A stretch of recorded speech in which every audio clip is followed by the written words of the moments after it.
In the cursed forests of Dorthonion, loneliness clung to Burin like a strangling vine. With his father and all his companions perished, he remained the last rebel in that forsaken land. Yet, endless slaughter and vengeance could not fill the void within him, and an unquenchable yearning drove him southward, seeking a sanctuary undefiled by darkness. In the summer of First Age 464, as evening fell, Burin finally emerged from the shadows of Dorthonion and reached the borders of Doriath, the kingdom shielded by the magic of King Thingol. Fate, or a power even greater, guided him, allowing him to pass unscathed through the girdle of Melian, a magical boundary no mortal had ever breached. He seemed to enter a dream that had known no passage of time. Here, the air was thick with the scent of flowers and an ancient, lingering peace. He wandered aimlessly through the forest of Neldoreth until, one day, in a glade encircled by nightingales, he beheld a sight of such wonder that it defied belief. In the interplay of moonlight and starlight, a maiden was dancing. Her hair was as black as the night, her gray eyes shimmered with the brilliance of stars, and her voice trilled like the lark or turned soft as the nightingale. She was Luthien Tinuviel, daughter of Thingol and Melian, a perfect union of elven and Maya blood, hailed as the fairest of all the children of Iluvatar.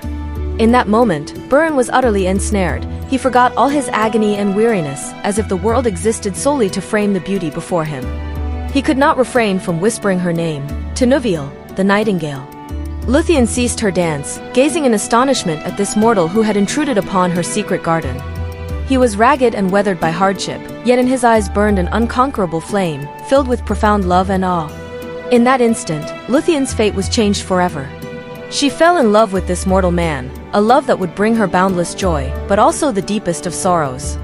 While the legendary romance of Burin and Luthien quietly blossomed in Doriath, another vital union occurred in the north, in Dorlaman. Hurin, the new lord of the House of Hadar, wed Morwen, the beautiful and proud lady of the House of Biar. Their marriage was the union of the two most powerful bloodlines among the three houses of men. Soon after, their firstborn son, Turin, was born.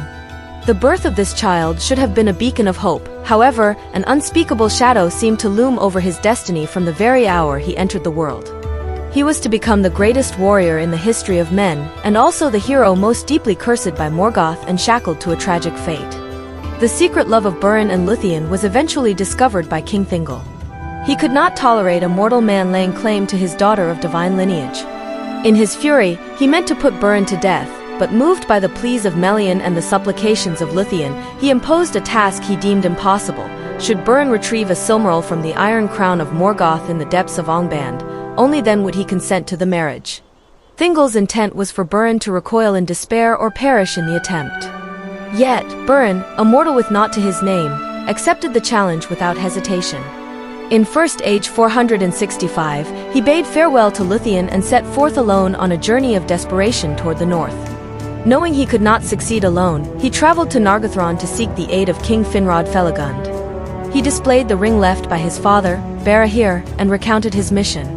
Finrod gazed upon the ring, recalling how Barahir had saved his life during the Dajur Bragalak, and mindful of the oath he had sworn.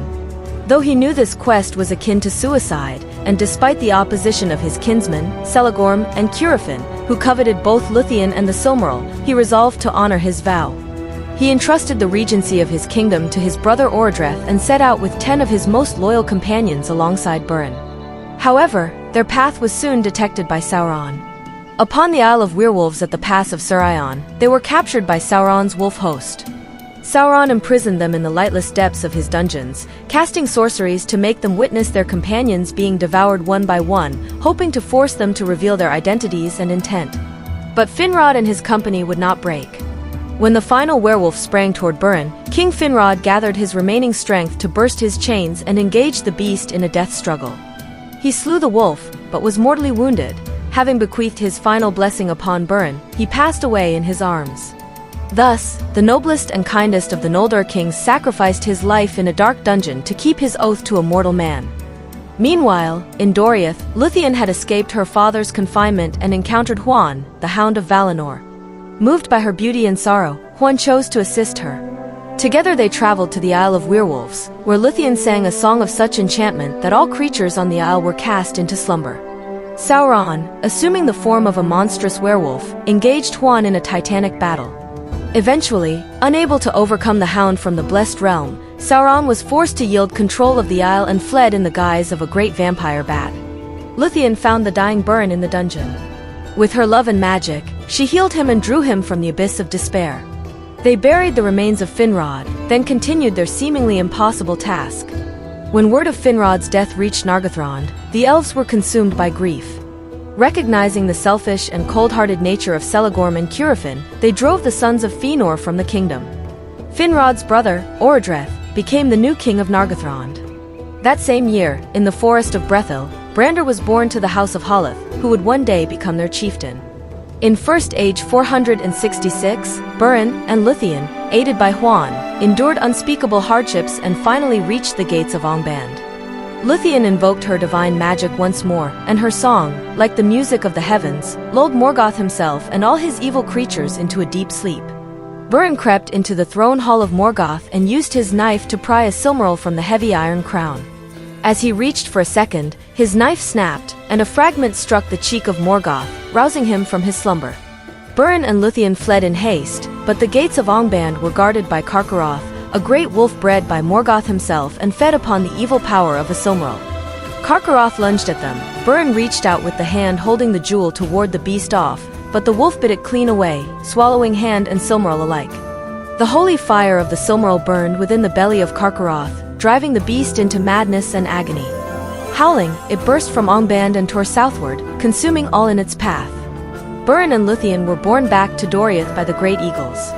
When Beren displayed his maimed arm to King Thingol, the king was struck by his dauntless courage and at last consented to the marriage. Yet, the mad wolf Carcharoth had already breached the forests of Doriath. To protect the realm, Thingol organized a great hunt.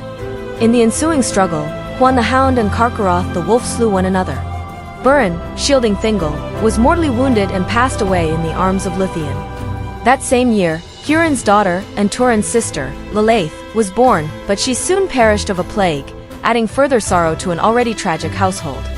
In First Age 467, unable to bear the loss of Beren, Luthien's spirit departed her body and journeyed to the halls of Mandos, where the dead dwell. Before the throne of the judge, she sang the most sorrowful and beautiful song ever heard in Arda. Her melody wove together the immortal grief of the elves and the fleeting pain of men, and even Mandos, cold as iron, was moved to pity. He broke precedent and summoned the spirit of Beren back from the resting place of men. Ultimately, through the intervention of Iluvatar, they were granted a unique choice. Luthien could choose to forget all sorrow and return to Valinor to dwell in immortality. Or, she could relinquish immortality and return to Middle-earth with Beren as a mortal, to share a brief but complete life, and at the end, together face the unknown fate of men. Luthien chose the latter without hesitation. Their love transcended the boundaries of life and death, becoming an eternal legend, an immortal tale that reveals to all despairing souls the true power of hope and sacrifice.